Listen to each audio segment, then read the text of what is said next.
안녕하세요. 13과 토론토 학과에 대해서 설명을 할 주어준문학과 정예은입니다. 그러면 시작해 보도록 하겠습니다. 먼저 순서는 이론 소개, 책 내용 요약, 모델링, 참고 자료, 유튜브 영상 순으로 이어지겠습니다. 커뮤니케이션 편향성이란 사회의 지배적인 미디어 형식은 특정한 시간적 혹은 공간적 편향성을 띠고 있고, 따라서 사회 조직과 문화의 성격은 이러한 미디어 유형의 특성을 반영한다는 것입니다. 이니스는 미디어를 크게 두 가지로 나누었는데요. 먼저, 옮기기 어려운 내구력을 가진 무거운 미디어와 휴대성이 있지만 오래가지 못하는 가벼운 미디어로 나누었습니다. 각각 시간 편향적 문화와 공간 편향적 문화의 토대가 되는 이 미디어들은 서로 다른 미디어의 물질적, 형식적 조건이 지식을 보존하거나 전파하는 방식, 더 나아가 특정 사회의 지식을 조직하고 통제하는 방식에 영향을 미치게 됩니다. 이들은 토론토 학파입니다. 미디어 기술의 사회적 영향에 대해 주장한 중심 학파로 이들은 기술 결정론인데요. 토론토 학파에 대한 평가는 여러 가지가 있습니다. 먼저 캐나다를 지정학적으로 주변 지역인 곳에 의해 결정된다고 본 점, 그리고 토론토 학파는 기술 결정론이다. 기술이 사회를 형성하고 사회 변화를 초래할 수 있다는 점을 반영한다. 현대성에 대한 비판 이론으로 설명하는 것이 적합하다. 연구의 초점이 미디어 내용에 대한 집착에서 미디어 형태로 바뀌게 되었다라는 평가들이 있습니다. 토론토 학파의 대표 인물로는 해롤드 이니스와 마샬 맥루한이 있습니다. 이들은 미디어 이론을 주장했는데요. 기술의 부수적인 역할보다 필수적인 구성 요소로서의 역할을 강조한 것입니다. 먼저 해롤드 이니스는 경제학과 출신으로 캐나다 출생의 정치 경제학자입니다. 토론토 대학의 정치경제학 부서에서 나머지 연구 인생을 보냈는데요. 주요 저서로는 캐나다 태평양 철도의 역사, 그리고 제국과 커뮤니케이션 등이 있습니다. 다음으로 마샬 맥루한은 영문학자 출신으로 1943년에 박사학위 과정을 영국 캠브리지 대학에서 마쳤고, 가장 유명한 논문으로는 구텐베르크 은하수, 미디어에 의해 등이 있습니다. 맥루한은 이닉스의 연구에서 많은 영향을 받았는데요. 새로운 커뮤니케이션 시대의 통역사라는 별명을 얻기도 했고, 이니스 이후 텔레비전이라는 매체에 주목했습니다. 그렇다면 이니스가 말한 커뮤니케이션 편향이란 무엇일까요? 이를 읽기 자료와 함께 살펴보도록 하겠습니다. 먼저 공간 바인딩과 시간 바인딩에서 설명을 해야 될 것 같은데요. 공간 바인딩이란 문화에 관심이 들어 공간, 부동산이나 여행, 발견 등에 있는 것이고요. 커뮤니티는 특정 장소에서 형성되는 것이 아니라 적당한 이해관계, 형식, 상징에 의해 먼 거리에서 연결되는 이동성이 되는 커뮤니티 공간에서 생성되는 것을 말합니다. 시간 바인딩이란 문화가 시간, 역사, 지속성, 그리고 영구성에 의미하는 시간적인 요소에서 출발하는 것으로 상징들이 의식적인 것을 의미하고 있더라도 공동체 의식이 또한 장소에 뿌리하고 있다 하더라도 이는 친밀한 유대감과 공유된 역사적 문화를 뜻하게 됩니다. 다음은 읽기 자료입니다. 먼저 인트로를 살펴보시면 커뮤니케이션 매체가 문화에게 주는 영향에 대해서 살펴보려면 문화적 설정에 대한 영향을 살펴보기 위해서는 그 특성을 연구하는 것이 필수적이라는 전제를 하고 있습니다. 뉴스나 라디오에 의해 부수적으로 따라오는 현대 문명에 대한 편견은 다른 매체에 의해 지배되는 문명의 관점을 추정할 수 있게 합니다. 즉, 새로운 매체가 새로운 문명의 발현을 이끌게 되는 것입니다. 다음으로 미디어 방식이 커뮤니케이션 과정에 어떻게 다르게 영향을 미치는가에 대해서 살펴보겠습니다. 이는 지식의 독점으로 설명할 수 있는데요.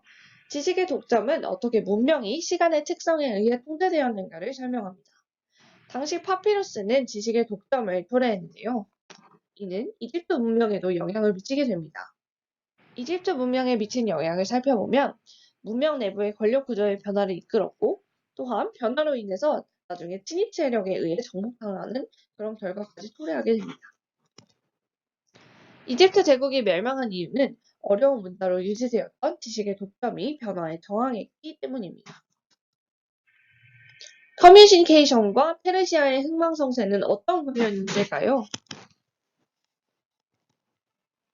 페르시아인들은 우편 서비스와 개선된 알파벳에 의존한 커뮤니케이션을 통해서 넓은 지역을 통제할 수 있었습니다.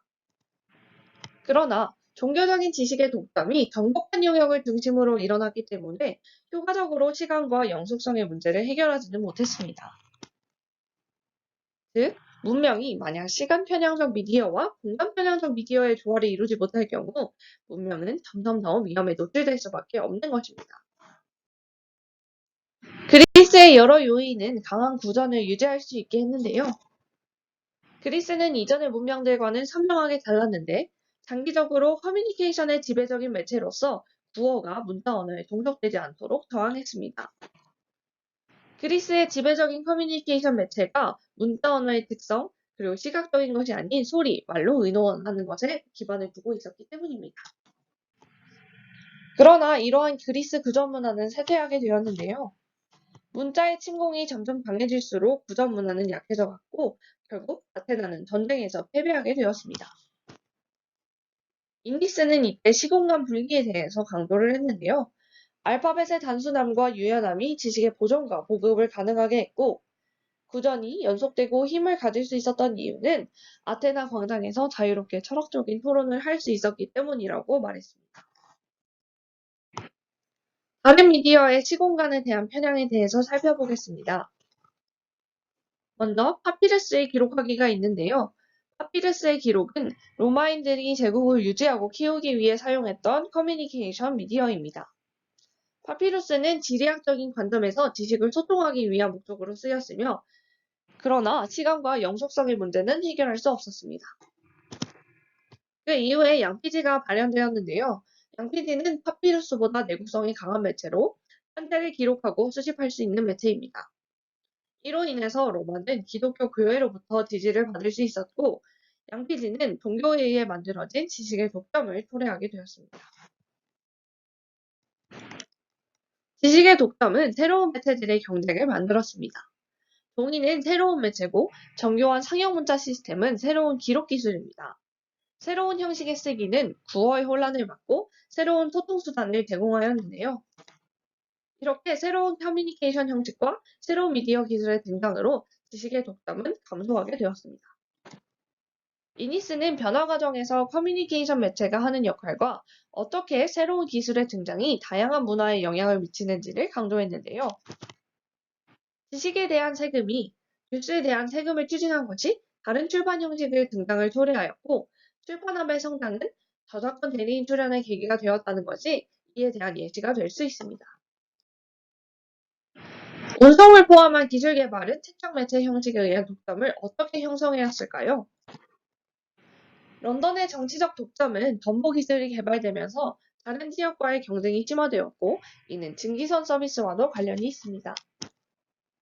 이니스는 이 장에서 새로운 저널리즘에 대한 기술적 발전의 효과를 서술했습니다. 또한 기술의 변화와의 효과가 1차 세계대전이 발발한 요인이라고 주장하기도 했습니다.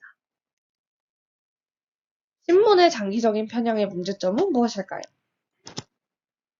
신문은 공간에 대한 독점이 지방과 지역의 특성을 적절히 다루지 못했고 결과적으로 이 독점이 시간과 영속성의 문제를 적절히 다루지 못했습니다. 결국 라디오가 새로운 매체가 되었고 서구 문명의 새로운 단계를 가져오게 되었습니다. 이것은 책 전체의 주제입니다. 먼저 커뮤니케이션 매체의 특성을 연구함으로써 특정 문화에서 볼 수 있는 영향력을 평가할 수 있어졌고 커뮤니케이션 매체가 시공간을 통해 지식을 전달하는 데 적합한가를 판단할 수 있게 되었습니다. 또한 시간 편향성과 공간 편향성 모두 문화에 적용시킬 때 중요하게 고려되는 부분이라는 것을 알 수 있었습니다. 다음 그래프는 매체의 변화에 따라서 매체별로 얼마나 공간 편향성과 시간 편향성을 가지고 있는지를 나타낸 것입니다. 먼저 클레이나 쓰기, 파피루스, 알파벳 이렇게 여러 매체별로 있고 시간, 공간 편향성이 나타나는 그래프입니다. 다음은 참고자료입니다. 먼저 첫 번째 참고자료, 이니스, 디지털 성 앞에서 외치다를 보겠습니다. 이니스는 기술과 그 사이의 인간이 변증법적인 주체로서 하는 역할을 강조했는데요. 이니스는 그 사회의 인간이 기술과의 상호작용을 통해서 사회 변화를 이끌어간다는 점에 주목했습니다. 그런데 문제는 한 사회의 미디어가 그 사회의 관심을 특정한 사안에 대해 몰아가는 역할을 하는 데 있다고 합니다. 또 이것이 이 미디어가 가진 영향이기도 한데요. 결국 이니스는 기술과 인간의 변증법적인 상호작용을 바탕으로 미디어가 한 사회 또는 문명의 패러다임을 형성하는 데 결정적인 역할을 하고 있음을 시사하고 있습니다. 다음 참고자료 진중권의 생각의 지도, 커뮤니케이션 편향입니다. 맥루어는 구슬문화가 데이즈 민주주의 편향을 직접 민주주의의 요소로 바로잡을 수 있다고 보았는데요. 맥루어는 심지어 정보를 사운드로 전달하는 TV와 라디오가 감각의 편향을 바로잡아주기를 기대했습니다. 진중권 씨는 지구촌이라는 말은 이러한 관점에서 이해되어야 한다고 했는데요. 인터넷은 지구촌의 디지털 버전이며 이상적인 경우 이 새로운 공동체 안에서 인쇄문화의 이성과 구슬문화의 감성은 서로 편향을 견제하며 공존할 것이라고 했습니다. 이에 새로 떠오르는 미디어인 팟캐스트를 다루었는데요. 팟캐스트는 아이팟의 파드와 브로드캐스트의 캐스트의 합성어입니다. 김준권 씨는 팟캐스트는 하나의 대안으로서 작용할 수 있다고 말했습니다. 다음은 논문 참고 자료인데요. 이 논문을 바탕으로 내용을 통정리하면서 마무리하도록 하겠습니다. 커뮤니케이션 편향과 진리, 해롤드 이니스와 돈 스튜어트 밀의 논의를 중심으로 통정리해보도록 하겠습니다. 지식의 독점은 왜 우리는 항상 주목하는 것에만 주목을 하는가에 대한 해답을 커뮤니케이션 시각에서 논의하였습니다. 커뮤니케이션 매체는 사람들에게 무엇을 보고 듣게 하는 특징이 있고 이니스는 이를 커뮤니케이션 편향이라고 일컬었습니다. 커뮤니케이션 편향으로 인해 사람들은 절대적인 진리를 파악할 수가 없습니다. 그럼에도 불구하고 사람들은 마치 그들이 아는 것이 진리인 것처럼 믿는 경향이 있는데요. 지식의 독점은 바로 사람들이 주목하고자 하는 것들에서 나타납니다. 이니스는 주목하고자 하는 것들이라는 인식론을 설명하기 위해 물리적인 매체를 빌어 시간과 공간의 편향을 논의하고 있는데요. 이니스는 커뮤니케이션과 매체, 그리고 인식론을 중심으로 공간과 시간을 강조하는 진리가 어떻게 인류 문명에 영향을 주었는가를 논의하고 있습니다. 또한 이니스는 시간과 공간을 강조하는 매체들의 균형을 강조하고 있습니다. 이상 커뮤니케이션 편향을 중심으로 토론토 학파에 대한 발표를 마치도록 하겠습니다.